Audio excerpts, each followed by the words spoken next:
What's up, folks? Your buddy Fatalroadie. Today we're doing a Smackdown review. Turns out I was a week off, but I did call it. And I'm willing to guess next week we're going to have Roman Reigns and the Usos versus King Corbin, Dolph Ziggler, and Robert Roode.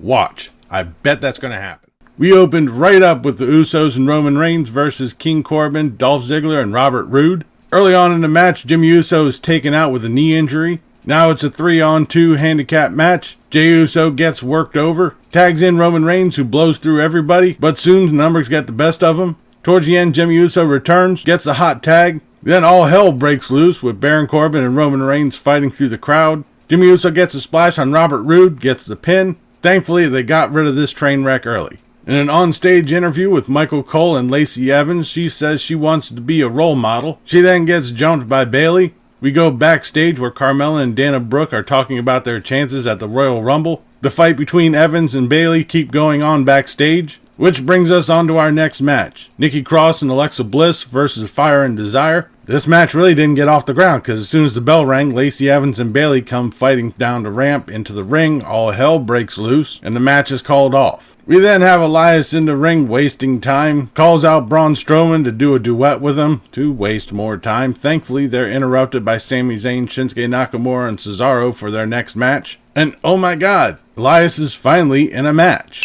This wasn't a bad match, it was the usual antics by Sami Zayn. Elias got the flying elbow on Cesaro, got the pin, it was decent. Then we got Kofi Kingston versus John Morrison with Big E and The Miz at ringside. This was a decent match. The Miz got involved, as you could probably guess. John Morrison won with the Starship Pain, got the pin. So John Morrison and The Miz have beaten both members of the New Day. I'm pretty sure they're lining this up for a tag title match later on. And for the final segment of the night, who doesn't love a contract signing? Michael Cole is in the ring for the Daniel Bryan Fiend contract signing for Royal Rumble. Daniel Bryan comes out and up on the Titantron at the Firefly Funhouse. Bray Wyatt is trying to fax over the contract with no avail. Daniel Bryan calls him sick, tells him to come on out. Bray Wyatt says, being that you're facing the Fiend, it's only fitting that he signs the contract. The lights go out. When they come back on, the Fiend is in the ring. He attacks Daniel Bryan with the mandible claw, hits him with the Sister Abigail, rips his shirt off, takes the strap, and starts beating him down with it. The Fiend sits down, takes the pen, stabs his hand, and wipes the blood on the contract.